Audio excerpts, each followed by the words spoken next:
Y el día de hoy vamos a estar viendo la parte número 4. Hemos estado viendo cómo al final de cuentas la fe es más que creer y es más que desear o declarar algo. La fe es actuar. Cuando tú y yo actuamos para bien, podemos transformar nuestro entorno. En ocasiones llegamos a creer que únicamente con desear o creer es suficiente para que las cosas cambien. Pero al final de cuentas la experiencia nos ha enseñado que no solamente es necesario creer, sino que tenemos que aplicar aquello que creemos. Y al final de cuentas es por eso que quisimos tomar una temporada durante estas semanas para poder ser inspirados y recordar juntos cómo podemos tener una fe activa que transforme nuestras vidas. Y estamos viendo lo que escribió el autor de la carta a Santiago. Y este autor en esta carta la hizo justamente con este énfasis, el énfasis de poder recordarle a sus lectores que la fe que transforma es una fe que es movida por buenas acciones. En algún momento de la historia del cristianismo en los primeros siglos, las personas, los seguidores de Jesús olvidaron que también son fundamentales las acciones y recordaron muchas de las promesas y se las hicieron propias, pero de repente olvidamos que Jesús no vino solamente a enseñarnos algo en qué creer, sino a modelarnos una manera de vivir. Y Santiago le está recordando a la iglesia que le manda estas cartas que seguir a Jesús no implica únicamente creer en el amor que Él nos ofrece, sino que implica estar dispuestos a que ese amor fluya a través de nosotros con buenas acciones. Y en las semanas pasadas hemos estado viendo el capítulo 1 y 2 de esta carta de Santiago. Y hemos visto cómo el autor de una manera muy inteligente puede llevarnos a estas conclusiones de la importancia de una fe viva. Una fe viva que está enmarcada por nuestras acciones cotidianas. Pero al final de cuentas, a partir del capítulo 3 al versículo 5, el autor de Santiago ahora quiere explicarnos cómo poner en práctica estas buenas acciones. Porque tal vez en estos días hemos dicho, ok, queremos cambiar nuestra forma de actuar, sí queremos tener una fe activa. Pero ¿cómo comienzo? ¿Cuáles son los primeros pasos? ¿Cómo voy avanzando? Y el autor de Santiago en los siguientes capítulos comienza a ponernos de una manera muy práctica cómo se ve vivir con buenas acciones. Y comienza en el capítulo 3 con la raíz detrás de cada una de nuestras acciones, que son nuestras palabras. Y es que hay un dicho ancestral muy famoso, y este dicho central, este proverbio ancestral dice lo siguiente: nuestros pensamientos construyen nuestras palabras, y nuestras palabras construyen nuestras acciones. Y esto es muy cierto. Se llama proverbio ancestral porque está presente en distintas culturas a lo largo de la historia de la humanidad. Y de ese proverbio ancestral seguramente el autor del libro que tenemos en los escritos bíblicos, que se llama Proverbios, se inspiró para escribir el proverbio 18, que está el capítulo, creo que es el versículo 17 si no me equivoco. Y si me equivoco ahorita aquí corregimos. Es 21, Proverbios 18, 21 dice: la vida y la muerte están en el control o en el poder de la lengua. Porque al final de cuentas, nuestras palabras tienen la capacidad de determinar si hay vida o muerte en nuestros entornos. Y justamente de eso se enfoca Santiago en el capítulo número 3 de la carta que tenemos. Ahora, yo siempre digo, cuando tú y yo leemos en los textos bíblicos, vemos separaciones de capítulos, versículos, titulitos, pero cuando los autores escribían, ellos escribían de corrido. Entonces, cuando leemos de corrido, cobra mucho sentido, como en el capítulo 2 nos está hablando el autor de Santiago de tener una fe viva.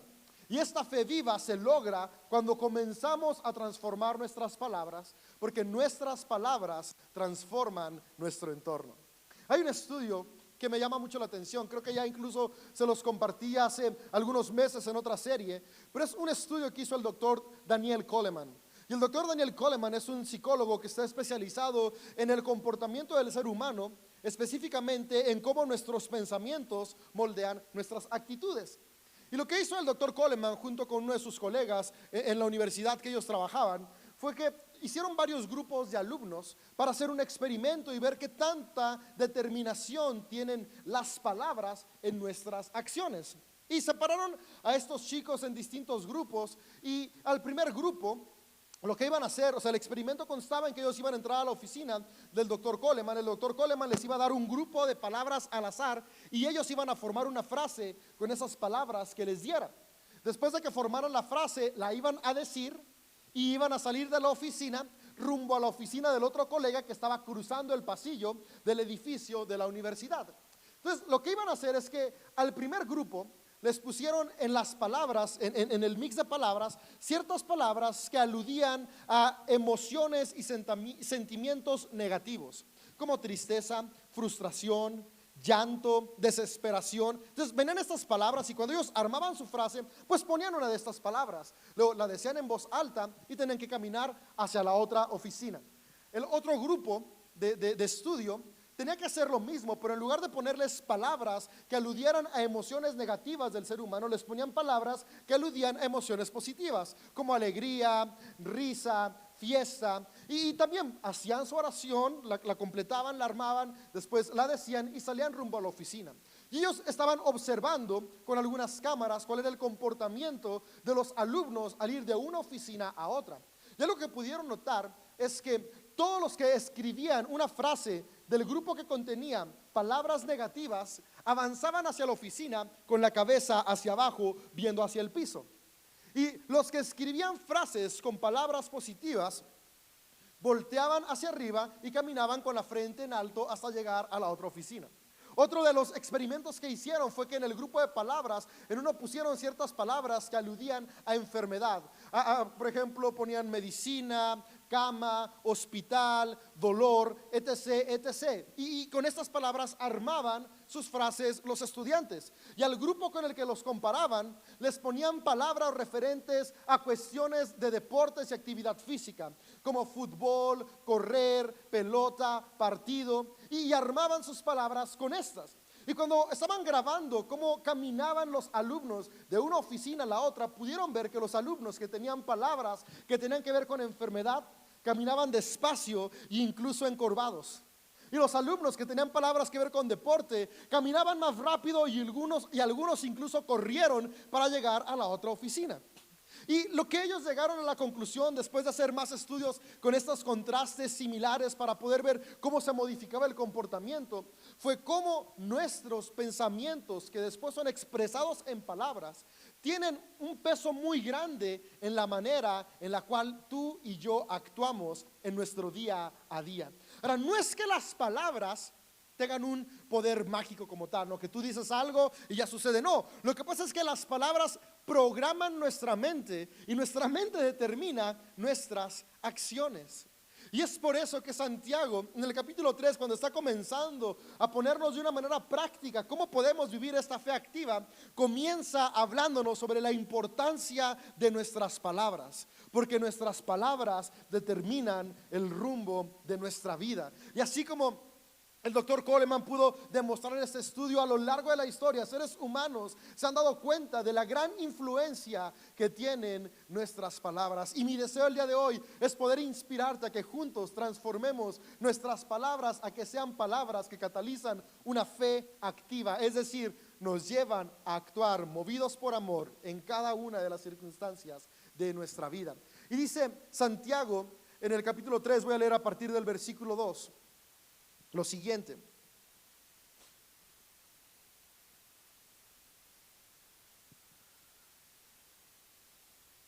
es cierto que todos cometemos muchos errores, pero si pudiéramos dominar la lengua, seríamos perfectos, capaz de controlarnos en todo sentido.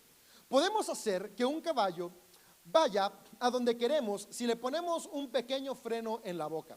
También un pequeño timón hace que un enorme barco gire a donde desee el capitán, por fuertes que sean los vientos. De la misma manera, la lengua es algo pequeño que pronuncia grandes discursos. Así también, una sola chispa puede incendiar todo un bosque.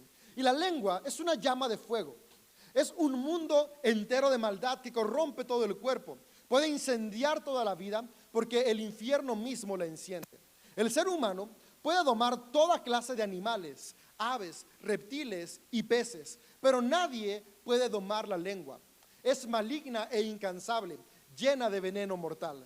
A veces alaba a nuestro Señor y Padre y otras veces maldice a quienes Dios creó a su propia imagen. Y así, la bendición y la maldición salen de la misma boca. sin duda, hermanos míos, esto no está bien. ¿Acaso puede brotar de un mismo manantial agua dulce y agua amarga? ¿Acaso una higuera puede dar aceitunas o una vid puede dar higos? No, como tampoco puede uno sacar agua dulce de un manantial salado. Voy a hacer una pausa ahí para comenzar a ver lo que nos está planteando el autor de esta carta. Y comienza a plantearnos la importancia de nuestras palabras. Y él hace referencias sobre la lengua. Ahora, algo importante cuando leemos es poder conocer el contexto que ellos tenían. El autor de Santiago habla de cómo la lengua es la que produce nuestras palabras, porque en el pensamiento de aquella época era lo que se creía, literalmente creían que la lengua era la que producía las palabras que expresábamos. Sin embargo, hoy en día sabemos que es nuestro pensamiento y la lengua nada más es el medio a través del cual se produce el lenguaje. Entonces, el autor lo que está diciendo cuando él habla de la lengua es nuestros pensamientos que después son hablados. Estas palabras, este lenguaje es fundamental porque tiene la capacidad de construir o de destruir. Y al final de cuentas utiliza varios ejemplos muy importantes para darnos a entender cómo es la vida cuando nuestra lengua no tiene control, es decir, cuando nuestras palabras no tienen control. Es decir, simplemente hablamos sin darnos cuenta si nuestras palabras están construyendo o están destruyendo. Y él dice algunas cosas que son interesantes para poder analizar y poder encontrar de qué manera podemos aplicarlo al día a día y a lo práctico de nuestra vida. Y lo primero que yo puedo ver aquí es la importancia que le da a nuestras palabras. Y es que en ocasiones, cuando deseamos cambiar o cuando vemos que las cosas no están funcionando en nuestra vida, en nuestro carácter, en nuestras relaciones, en nuestros negocios, lo último que pensamos es: tengo que cambiar la manera en la que hablo. Pensamos qué estrategias nuevas tenemos que aplicar, pensamos tal vez qué cosas de nuestro carácter hay que transformar y cosas buenas y válidas, pero ignoramos esta parte fundamental que es nuestro lenguaje. Y el autor de Santiago pone unas metáforas muy buenas para darnos a entender la importancia que tienen las palabras en nuestro día a día. Y da la metáfora del freno del caballo. Por ejemplo, ¿alguien ha visto un freno de un caballo? Son súper pequeños a comparación del caballo. O sea, el caballo es un animal imponente, grande. A mí me encantan unos de una raza que se llama Percherón. Están hermosos esos caballos. Espero algún día poderme comprar uno, si tengo tiempo para ir a andar en él, no, si no, ni para qué. Pero son unos caballos enormes, súper bonitos, súper musculosos. Pero tú les pones un freno que es de ese tamaño. O sea, cabe en mi mano el freno. Circular, redondito, pequeño. Al lado del caballo es nada. Sin embargo, bien colocado, este freno tiene la capacidad de controlar toda la fuerza del caballo a la voluntad del jinete. Lo que quiere decirnos Santiago es: nuestras palabras son así de pequeñas en comparación con el potencial humano que tenemos. Sin embargo, esas mismas palabras que tú y yo hacemos, que parecen nada contra todas las acciones que hacemos en nuestro día a día, son determinantes en si nuestras acciones construyen o destruyen. Y por eso después da el ejemplo del timón del barco. De nuevo, el timón hoy ya es muy distinto cómo se maneja la navegación, pero de nuevo, en la época que nos está escribiendo Santiago, eran barcos enormes de madera y literalmente lo único que los controlaba era un timón. No había toda la tecnología hoy, que hay turbinas y distintas formas para poder controlar los barcos, pero este timoncito definía el rumbo del barco, aún sin importar los vientos. Este timón tenía la capacidad de que el barco fuera contracorriente si era bien dirigido y manejado. Y lo que una vez más nos dice es: ese mismo potencial tienen nuestras palabras de dirigir nuestra vida, de dirigir hacia dónde vamos a ir caminando. Y de repente Santiago se nos va muy pesimista porque comienza a decirnos todo lo que puede pasar si no controlamos nuestras palabras. Ahora, Santiago, como muchas de las personas del siglo I, estaban muy influenciadas por una corriente de pensamiento helenista, es decir, los griegos, que veían todo blanco o negro, ¿no? Entonces, de repente Santiago se nos va muy al extremo y dice: la lengua es súper mala, las palabras son malísimas, traen puro caos. Pero no es que las palabras sean malísimas y traigan puro caos, incluso él mismo, más adelante, nos lo muestra. Porque no es lo malo el lenguaje en sí, no es mala la palabra en sí, sino la intención detrás de la palabra. No es malo el lenguaje, no hay lenguaje bueno o malo. Lo bueno o malo es ¿qué es lo que nos mueve a hablar? Yo puedo decir una misma palabra con una intención hiriente o con una intención que construye. Nuestro tono lo cambia todo. ¿No te han dicho a veces como de, no sé si me lo estás diciendo en sarcasmo o me lo estás diciendo como un halago? De repente alguien se equivoca y ay, qué inteligente. Esa es una palabra buena, pero una intención negativa que lo que quieres hacer es hacer sentir mal a la persona. Y es lo que está diciendo Santiago. Hey, cuando usamos intenciones negativas, nuestras palabras se vuelven caóticas. Y comienza a decirnos, son como fuego, son como una chispa. Y esa metáfora también me encanta, porque una chispa produce combustión. Y la combustión puede estar de dos maneras: controlada o sin control. La combustión controlada es indispensable para nuestro día a día hoy. La combustión controlada produce energía que da movimiento. Nuestros automóviles pueden moverse porque hay una chispa controlada que permite el funcionamiento del motor. Hay energía eléctrica porque hay energía controlada, ya sea energía hidráulica, energía eólica o energía nuclear, que está siendo controlada para que tú y yo disfrutemos de un beneficio. Cuando hay una chispa controlada, hay avance. Pero una chispa sin control trae caos. Y basta ver que hace una bachicha de cigarro en un bosque. Solo hace falta un acto irresponsable para que el bosque se incendie y se pierdan miles de vidas de árboles y un montón de fauna pierda su hogar, e incluso si hay poblaciones cerca, pierdan sus casas. Una chispa, una combustión sin control destruye. Una combustión con control avanza. Entonces el problema no es la chispa, sino que la chispa, además de ser la chispa adecuada, es una chispa bien controlada que nos lleve a avanzar. Y dice Santiago, cuando no controlamos esta chispa y se crea un incendio, es como un fuego. Y luego utiliza una palabra y dice, es un fuego que viene del infierno. Y me gustan mucho las metáforas que va usando Santiago, porque el día de hoy para ti y para mí la palabra infierno significa algo muy distinto de lo que Santiago tenía en mente. Hoy en día estamos súper influenciados por el pensamiento medieval, especialmente por las ideas de Dante Alighieri cuando escribió la Divina Comedia, y pensamos en el infierno como un lugar de eterno sufrimiento y donde es eterno castigo, y todas estas ideas que se fueron desarrollando a partir del siglo IV en adelante y que tuvieron un auge en la época medieval. Pero cuando tú y yo leemos la Biblia, la palabra infierno ni siquiera era la que estaba ahí escrita, era la palabra Gaena. Y el Gaena era el basurero de Jerusalén. Lo he explicado en otros mensajes, pero lo explico por si de repente alguien es nuevo o tal vez lo olvidaron de aquella vez que lo dije. Y es que el Gaena era el valle fuera de Jerusalén, donde estaba la basura. Y en aquella época, como tristemente hasta nuestros días, todavía como que nos falta por ahí aprender un poco más de cultura de reciclaje y otros métodos para no estar quemando la basura se quemaba. Por lo tanto, este valle era un lugar en continuo fuego, pero porque era el basurero de la ciudad. Siempre se estaba quemando basura. Y cada vez que Jesús habla, cuando tú y yo leemos la palabra infierno, está diciendo Gaena. Cada vez que vemos a los autores hablando sobre infierno, están hablando del Gaena, porque el Gaena es esto, el basurero. Y lo que dice Santiago, cuando tú permites que tus palabras salgan sin control de una manera destructiva, estás enviando al basurero tu vida y la vida de los que te rodean. Cambia el sentido por completo, porque nos permite ver que Santiago nos está hablando para el aquí y el ahora.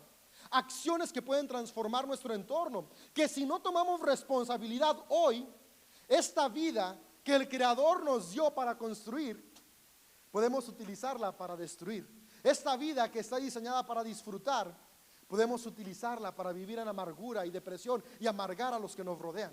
Y es lo que nos dice Santiago: si no tomamos responsabilidad de nuestras palabras, podemos mandar a la basura, o estaremos mandando a la basura, quemando relaciones, quemando propósitos, quemando sueños, quemando futuro, quemando cualquier cosa que podría traer vida hacia adelante, porque nuestras palabras son determinantes en el rumbo de nuestra vida. Y para me decir, ok, entonces si son tan importantes las palabras, ¿qué es lo que tenemos que hacer? ¿Cómo podemos cambiar de tener palabras que traigan destrucción a palabras que construyan en nuestro entorno? Me encanta que Santiago también nos dice lo mismo. Y voy a leerte ahora a partir del verso 13 a terminar el capítulo. Y en el verso 13 dice lo siguiente, Santiago, hasta acá, gracias. Si ustedes son sabios y entienden los caminos de Dios, demuéstrenlo viviendo una vida honesta y haciendo buenas acciones con la humildad que proviene de la sabiduría. Pero si tienen envidias amargas y ambiciones egoístas en el corazón, no encubran la verdad con jactancia y mentiras, pues la envidia y el egoísmo no forman parte de la sabiduría que proviene de Dios. Dichas cosas son terrenales, puramente humanas y demoníacas, pues donde hay envidias y ambiciones egoístas, también habrá desorden y toda clase de maldad. Sin embargo, la sabiduría que proviene del cielo es ante todo pura y también ama la paz. Siempre es amable y dispuesta a ceder ante los demás. Está llena de compasión y buenas acciones. No muestra favoritismos y siempre es sincera. Y los que procuran la paz sembrarán semillas de paz y recogerán una cosecha de justicia. Me encanta cómo cierra esta parte de su mensaje el autor de Santiago, haciendo una metáfora al sembrar, porque al final de cuentas, como hemos visto en otros sermones pasados de esta serie, para los judíos ancestrales lo que significaba fe no era creer. Para ellos fe eran las acciones movidas por fidelidad en el presente para cosechar algo mejor en el futuro. Es por eso que constantemente hablan de la fe de los antepasados, porque ellos podían ver lo que habían hecho bien sus antepasados para ellos imitar hoy y dejar un mejor futuro para las generaciones que vienen. Y lo que Santiago nos dice es eso: con nuestras palabras, tú y yo hoy podemos sembrar algo mejor. Podemos sembrar paz que cosechará justicia el día de mañana. Si queremos comenzar a transformar nuestras acciones, tenemos que comenzar a transformar nuestras palabras. Y aquí yo veo 4 aspectos que nos van a ayudar a transformar de una manera práctica la manera en la que hablamos. Porque en esta segunda parte dice 2 palabras claves para identificar aquellas intenciones que nos llevan a hablar de manera destructiva. Y habla de envidia y habla de egoísmo. Y es que cada palabra que destruye siempre viene movida de envidia y egoísmo. La envidia y el egoísmo nos llevan a lastimar incluso a aquellas personas que amamos. Las palabras más hirientes que le hemos dicho a nuestra pareja, a nuestros hijos, a nuestros padres, a nuestros amigos, han sido palabras que salen de un corazón controlado por el egoísmo o por la envidia. Sin embargo, Santiago nos recuerda que Jesús nos invitó a que haya una nueva manera de vivir, y lo opuesto al egoísmo y a la envidia es el amor. Y para transformar nuestras palabras de envidia y egoísmo a palabras de amor, Santiago comienza a darnos algunas claves. Y la primera clave que él nos deja en esta carta es tener un corazón humilde. Porque al final de cuentas las palabras de envidia y de egoísmo surgen de no tener un corazón humilde. Un corazón humilde es un corazón que sabe que cada ser humano tiene el mismo valor. Porque no se trata de mi género, de mi identidad, de mis ideologías políticas, de mi educación o mi nivel socioeconómico. Se trata de que cada persona, todos y todas, desde el primer ser humano que existió hasta el último que exista, estamos creados a imagen de Dios, y eso es lo que nos da nuestro valor. Un corazón humilde puede ver a cada persona por igual. Y cuando tienes un corazón humilde, sabes que tu esposa vale lo mismo que tú, porque no importa si es mujer, tiene el mismo valor que tú. Y sabes que tu esposo vale igual que tú, porque aunque sea hombre, y los hombres tenemos fama de roncar más, vale igual que tú. Y cuando tienes a tus hijos, aunque tú tienes años de experiencia, y si tú eres papá, eres mamá, cuando los ves con humildad, sabes que tienen el mismo valor que tú. Y cuando podemos vernos por igual, nuestro discurso comienza a cambiar. Porque la envidia es cuando veo a alguien más que yo. Me lleno de envidia y hablo palabras negativas. Egoísmo es cuando veo a los demás menos que yo. Me lleno de egoísmo y comienzo a hablar palabras destructivas. Pero humildad es realinearnos y recordar: hey, ni eres más ni eres menos. Todos estamos donde mismo. Y cuando comenzamos a vernos como Dios nos ve, comenzamos a poder cambiar la manera en la que hablamos con las personas a nuestro alrededor. Y nuestro discurso puede ser un discurso movido por amor. Qué distinto si simplemente comenzáramos a aplicar esto en nuestras familias y buscáramos que cada palabra que le decimos a nuestra esposa, a nuestro esposo, a nuestros hijos, a nuestros padres, sean palabras movidas por un corazón humilde. ¿Y cómo puedo tener esa humildad? Podríamos decir, ¿no? Porque claro, tal vez lo escuchamos y es como de, pues qué padre, pero en el día a día no es tan fácil. O sea, somos seres humanos y es muy fácil las dos cosas: que se nos suba y también que nos sintamos menos. Es muy fácil que eso pase. Sin embargo, me encanta que Santiago nos va poniendo como distintas claves que nos ayudan a ir una tras otra, porque la siguiente clave que él nos deja es que la sabiduría es una sabiduría divina, es decir, una sabiduría que viene del cielo. Y lo que va a alimentar la humildad es justamente esta sabiduría. Y lo que me encanta de la palabra sabiduría es que sabiduría es algo que implica al colectivo. La sabiduría es este conocimiento colectivo o esta energía divina colectiva, que no tiene que ver con individuos, sino tiene que ver con comunidades. Y él dice que esta sabiduría viene del cielo, porque al final de cuentas lo que está hablando Santiago es del Espíritu Santo. Y algo que a mí me gusta mucho es recordar que el Espíritu Santo es el Espíritu de Dios en cada ser humano, que es lo que nos da vida. No es algo que algunos tienen y otros no, es algo que a todos se nos ha dado. Porque justamente como dice Génesis, lo que nos da vida es el aliento de Dios. Y este aliento de Dios, este Espíritu de Dios, es el amor que viene del cielo y está en cada ser humano. Y cada vez que yo me siento menos, voy a recordar, dentro de mí está el amor de Dios. Y ese amor de Dios me recuerda que mi valor no está por lo que alguien tenga más. Tal vez alguien es más inteligente, más exitoso, terminó más estudios. Yo no sé qué es lo que haga sentir, está más flaco que tú.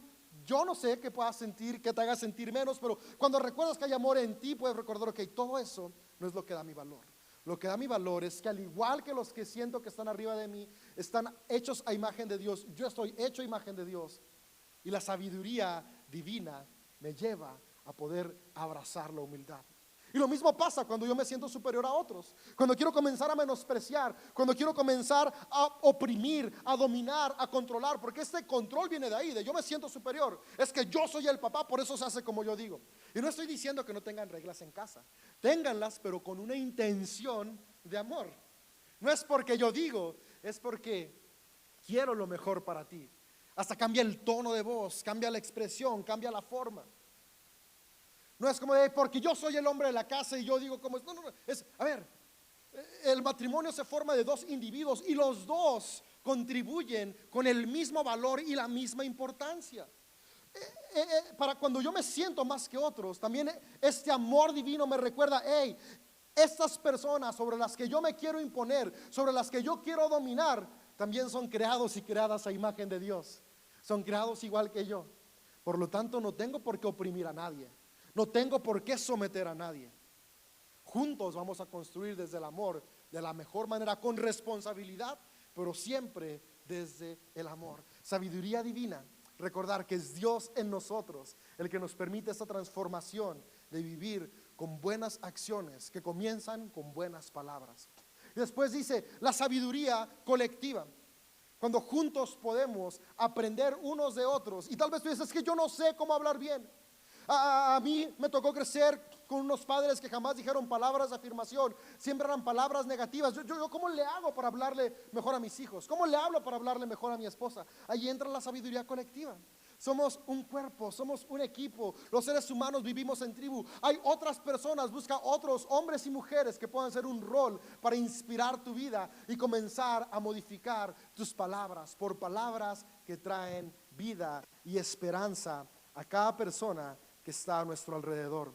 Y por último, otro tip que nos deja Santiago, y este me gusta bastante porque es muy práctico, es ¿cómo voy a checar si mis palabras están siendo palabras que mueven a buenas acciones? Dos cosas.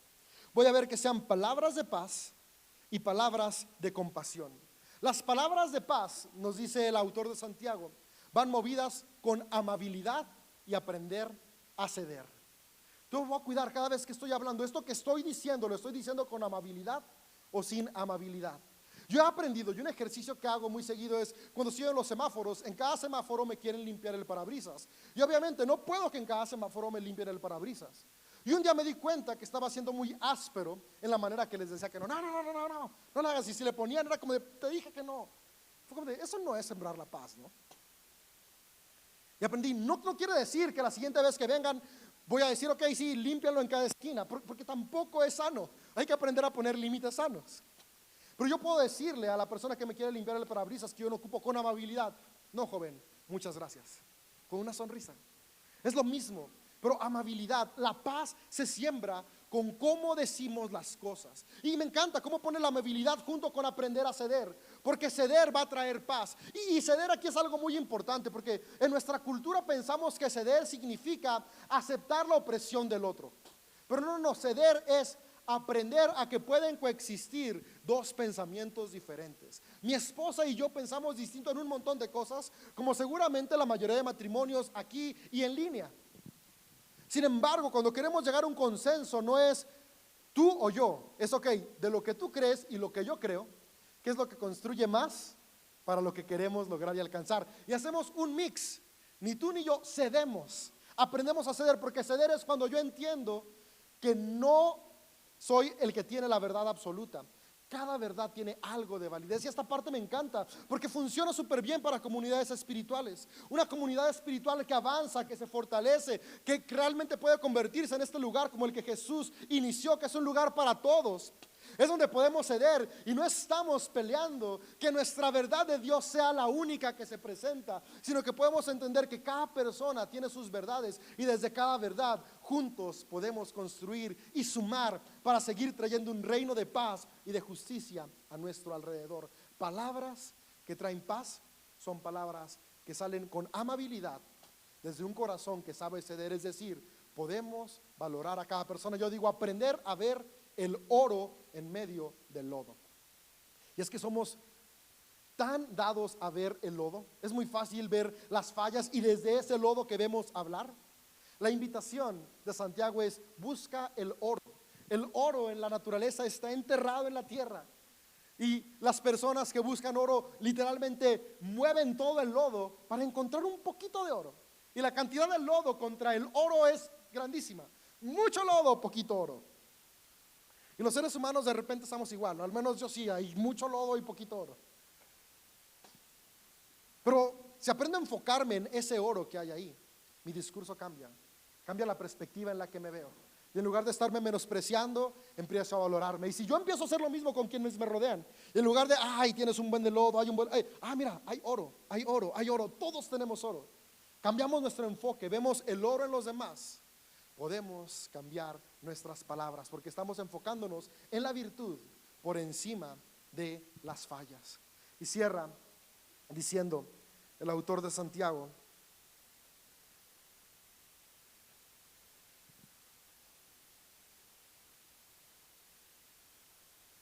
que estemos llenos de compasión, una compasión que no tiene favoritismo y que siempre es sincera. De nuevo, nos vuelve a traer esta parte de la humildad, donde podemos vernos a todos y a todas por igual. Entonces, amigo, amiga, la intención del día de hoy es recordarte: tus palabras tienen poder sobre tus acciones. Sabes, nuestras palabras determinan nuestras acciones. Tus palabras determinan las acciones de las personas que influencias. Yo creo que hoy es un buen día para comenzar a hablar palabras que construyen y dejar de hablar todo aquello que es movido por envidia o egoísmo, que tira a la basura las posibilidades que tenemos por delante. Sabes, matrimonios se han roto porque no hemos aprendido a controlar nuestras palabras. Relaciones de padres e hijos se han roto porque no hemos aprendido a controlar nuestras palabras. Si comenzamos con este pequeño timón, podremos capacitarnos cada día más y más y más para los siguientes retos que tenemos por delante, para alcanzar la vida plena y abundante que Jesús nos ofrece. Comencemos a partir de hoy a hablar palabras que construyen, sabiendo que somos amados para vivir amando.